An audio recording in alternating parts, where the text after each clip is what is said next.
नमस्कार मित्रांनो, मी आहे तुमचा मित्र अजय आणि स्वागत आहे एकोज ऑफ अजय मध्ये। आज आपण जाणून घेणार आहोत भारताच्या इतिहासातील एक रहस्यमय आणि अद्भुत गोष्ट, हरवलेले द्वारका नगरी।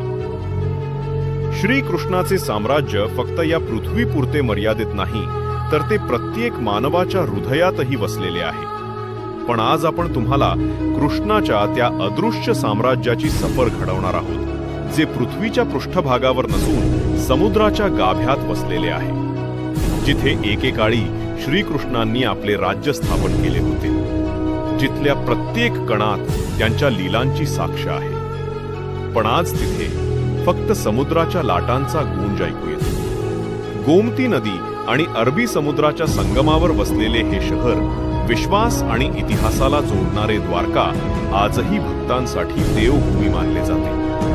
भारताच्या पश्चिम किनाऱ्यावर सुमारे 6500 किलोमीटर पर्यंत पसरलेल्या गुजरात राज्यात जेव्हा आपण सौराष्ट्र जिल्ह्याकडे प्रवास करतो, तेव्हा दूरवरूनच आकाशाला भिडणारी धर्मध्वजा दिसते। जणू सनातन धर्माचे वैभव सांगत असते।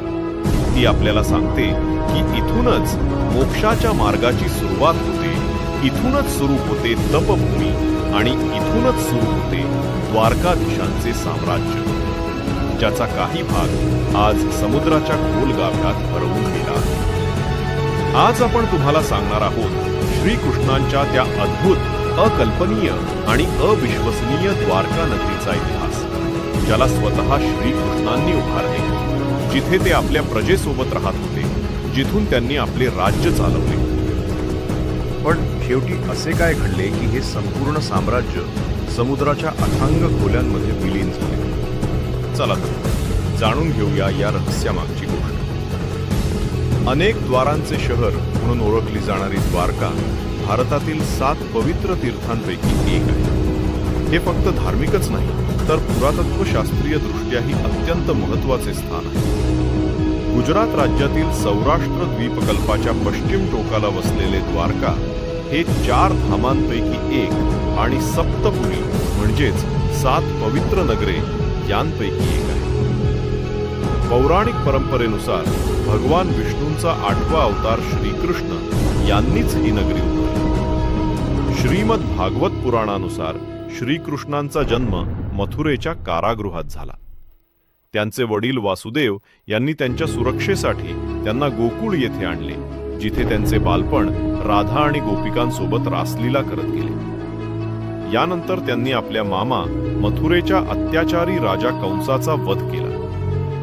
कंसाचा सासरा जरासंध मथुरेवर 18 वेळा आक्रमण करतो, तेव्हा श्रीकृष्णांनी आपल्या प्रजेसह पश्चिमेकडे प्रयाण केले आणि समुद्राच्या काठावर एक द्वीप नगरी स्थापन करण्याचा निर्णय घेतला।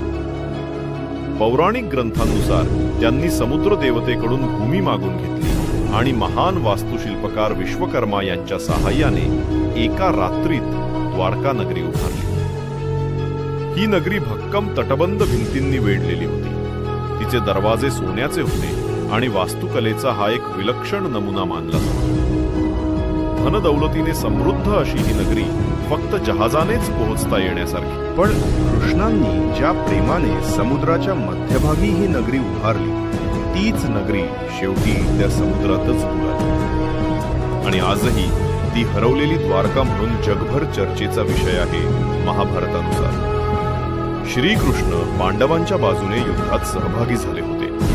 युद्धात पांडवांचा विजय झाला, पण आपल्या 100 पुत्रांच्या मृत्यूने व्यथित झालेल्या गांधारीने कृष्णाला शाप दिला की जसा कौरवांचा नाश झाला तसाच यादव वंशाचाही होईल। हळूहळू द्वारकात अस्थिरता वाढू लागली। यादव आपसात भांडू लागले आणि शेवटी सर्व यादव परस्परात लढून मृत्यू पावले। बलरामांनीही देहत्याग केला। कृष्ण एकटे उदासपणे वनात फिरू लागले। एका झाडाखाली बसले असताना जरा नावाच्या शिकाऱ्याने त्यांच्या पायाच्या अंगठ्याला हरिणाचं मुख समजून बाण मारला। जेव्हा शिकारी जवळ आला तेव्हा त्याने क्षमा मागितली। कृष्णाने त्याला अभयदान दिलं आणि देहत्याग केला। कृष्णाच्या देहत्यागानंतर अर्जुन द्वारकाला पोहोचला। वासुदेवजींनीही प्राणत्याग केला। अर्जुनाने सर्व स्त्रिया व बालकांना हस्तिनापुराकडे नेले। जसेच त्यांनी द्वारका सोडली तशी संपूर्ण नगरी आणि राजमहल समुद्रात बुडाले. काही आख्यायिकांनुसार समुद्र देवतेने श्रीकृष्णांच्या जाण्यानंतर भूमी पुन्हा घेतली आणि नगरीला गिळून टाकलेपूर्वी लोक द्वारका नगरीला फक्त पौराणिक कथा समजत होते. पण 1970 मध्ये जामनगरच्या गॅझेटियर मध्ये याचा उल्लेख आढळला. त्यानंतर संशोधन सुरू झाले. 2007 मध्ये नौदलाच्या गोताखोरांच्या मदतीने केलेल्या उत्खननात आणखी पुरावे सापडले.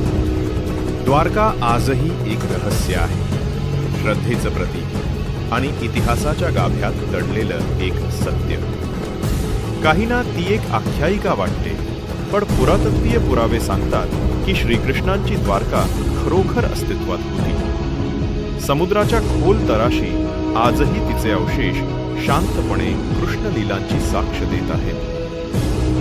जर तुम्हाला इतिहासातील अशा रहस्यमय गोष्टी आवडत असतील तर हा व्हिडिओ लाईक करा, शेअर करा आणि आपल्या चॅनलला एकोज ऑफ अजयला सबस्क्राईब करायला विसरू नका. पुढच्या भागात आपण भेटू आणखी एका विस्मयकारक इतिहासाच्या गोष्टीसोबत.